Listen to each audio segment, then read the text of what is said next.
Good morning students. Today we are going to see about Group 4 2024.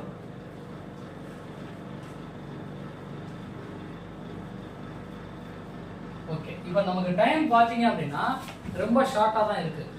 அதிகபட்சம் ஒரு 2 months தான் இருக்குது. இந்த 2 monthsக்குள்ள நம்ம எப்படி படிக்கலாம், என்னென்ன படிக்கணும், எவ்வளவு இம்பார்ட்டன்ஸ் கொடுத்து படிக்கணும் அப்படிங்கறத தான் நம்ம பார்க்க போறோம்.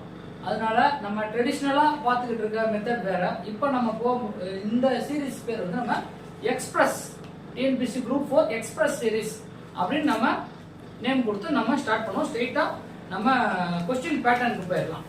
மற்ற ஃபர்தர் டீடைல்ஸ்லாம் பார்த்தீங்க அப்படின்னா நம்ம போக இண்டிவிஜுவலா கிளாஸ்ல பார்க்கலாம். இப்போ group 4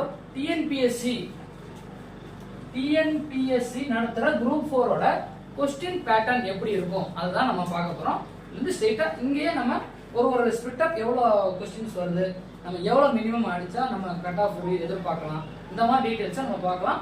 okay, let's kick of this session. Okay, இப்போ பாத்தீங்க அப்படின்னா மொத்தம் 200 கொஸ்டின்ஸ் மார்க்ல பேசணும் அப்படின்னா 200 question into 1.5 mark, 300 marks total இந்த எக்ஸாம். நம்ம கொஸ்டினை வச்சு மட்டும் அனலைஸ் பண்ணுவோம், மார்க்கை வச்சு நம்ம பெருசா கன்சிடர் பண்ண வேணாம். இப்போ 200 கொஸ்டின்ஸ் அப்படின்னா எப்படி ஸ்பிட் பண்ணோம் இருக்கும் அப்படின்னு பாத்தீங்கன்னா 100 கொஸ்டின் பொது தமிழ், மீதி 100 கொஸ்டின் அப்படின்னு பாத்தீங்க அப்படின்னா வேரியஸ் சப்ஜெக்ட். அந்த மீதி 100ல 25 கொஸ்டின் பாத்தீங்கன்னா மேக்ஸ், குவான்டிடேட்டிவ் ஆப்டிடியூட் அப்படின்னு சொல்றது அப் டு 10th லெவல் கிரேட்ல தான் இருக்கும். இந்த டோட்டல் எக்ஸாமே பாத்தீங்கன்னா 10th லெவல் குவாலிஃபிகேஷன் கொடுத்திருக்கிறதுனால டஃப்னஸ் அப்படின்னு பார்க்கும்போது 10th லெவல் உள்ளதுதான். தமிழா இருந்தாலும் சரி மேக்ஸ் சயின்ஸ் எல்லாமே கேட்பாங்க. அதனால இந்த எக்ஸாம் ஒரு 200 கொஸ்டின் இருக்கு, இவ்வளவு மேக்ஸ் இருக்கு அப்படின்னு நினைச்சு பயப்பட வேணாம். மேக்ஸும் தமிழும் தான் வெற்றி வாய்ப்பா முடிவு பண்றவங்க. இதை நம்ம பின்னாடி டீடைலா பார்க்கலாம். 25 கொஸ்டின் மேக்ஸ் கம்பல்சரி. கொஸ்டின் பேட்டர்ன்லயே பாத்தீங்கன்னா டிஎன்பிஎஸ்சி அதிகாரப்பூர்வமா சொல்லியிருக்கிறது 100 தமிழ் கம்பல்சரியும் 25 மேக்ஸ் கம்பல்சரியும் சொல்லியிருக்காங்க. மீதி இருக்கிற ஸ்பிட் அப் பாத்தீங்கன்னா ஒரு அப்ராக்சிமேட் வேல்யூ தான். 20 to 25 பாத்தீங்க அப்படின்னா சயின்ஸ் வந்து கேட்பாங்க, அன்றாட அறிவியல். சயின்ஸ் அப்படிங்கும்போது பிசிக்ஸ், கெமிஸ்ட்ரி, பயாலஜி, ரொம்ப கோர் சப்ஜெக்ட்லாம் போக வேண்டாம். இப்போ பிசிக்ஸ் அப்படின்னு பாத்தீங்கன்னா லைட், சவுண்டு, அதோட அப்ளிகேஷன், லென்ஸ், மிரரு.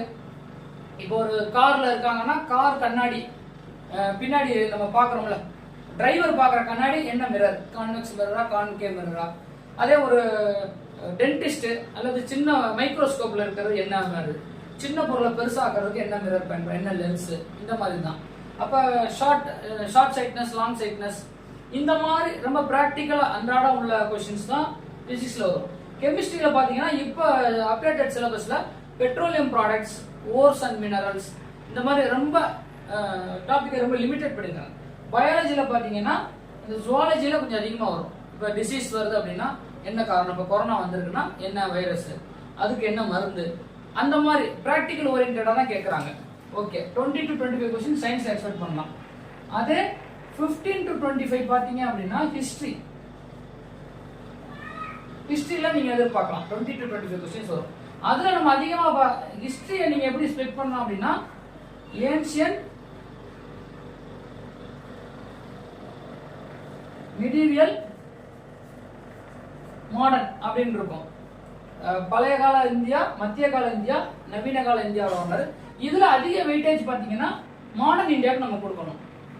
அதுவும் 1857க்கு அப்புறம் 1857 டு சிப்பாய் கழகத்துல இருந்து இந்தியா சுதந்திரம் அடைகிற வரைக்குமான ஒரு காலகட்டம்.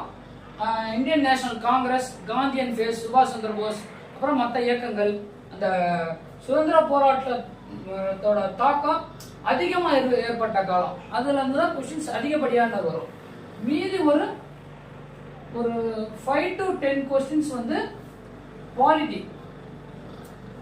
இந்திய அரசியலமைப்புங்கிறது ஒரு தனி சப்ஜெக்டா நம்ம கன்சிடர் பண்ணி படிக்க வேணாம். இந்தியன் ஹிஸ்டரியோட ஒரு கண்டினியூஷன் அப்படின்னே படிக்கலாம். அது நம்ம டீடைலா உள்ள பார்க்கலாம். மீதி ஒரு 5 to 8 கொஸ்டின்ஸ் பாத்தீங்கன்னா ஜியோகிராஃபி, எக்கனாமிக்ஸ் அப்படிங்கிறது வரும். மீதி ரிமைனிங் கொஸ்டின் பேலன்ஸ் கொஸ்டின் பாத்தீங்கன்னா கரண்ட் அஃபேர்ஸ், நடப்பு நிகழ்வுகள். இப்ப இந்த வருஷம் நோபல் பிரைஸ் யார் வாங்கியிருக்கிறா, பத்மஸ்ரீ அவார்டு நம்ம இந்தியன் கவர்மெண்ட் யார் கொடுத்துருக்கா, இப்ப மூணுக்கு மிஷன் அனுப்பிச்சோம், ராக்கெட் அனுப்பிச்சு லேண்ட் அனுப்பிச்சோம், அதோட பேர் என்ன, அப்ப இதுக்கு முன்னாடி மார்ஸுக்கு அனுப்பிச்சோம் மங்கள்யான். இப்ப ஸ்பேஸுக்கு நம்ம மனிதர்களை அனுப்புறதுக்கான திட்டம் வச்சிருக்கிறோம், இந்தியன் கவர்மெண்ட் வச்சிருக்கு. அப்ப இந்த மாதிரி நடப்பு நிகழ்வுகள், பக்கத்துல போர் நடக்குது, அது எந்த நாடு, என்ன பிரச்சனை, இந்த மாதிரி சர்வதேச நிகழ்ச்சிகள் 1-2, அது நேஷனல் லெவல் இந்தியா லெவல்ல நடக்கிற விஷயங்கள், அன்றாடம் பேப்பர்ல நம்ம பார்க்கக்கூடிய விஷயங்கள் வரும். இதுதான் கரண்ட் அஃபேர்ஸ். ஓகே, இது எல்லாத்துக்கும் தெரிஞ்சிருக்கும். நம்ம அதே மற்ற இது பேசுற மாதிரி நம்ம பேச வேணாம். ஃபர்தர் ஸ்ட்ரைட்டா நம்ம எப்படி இதுல இந்த how to crack this group 4 இதுதான் நம்மளோட டாபிக்.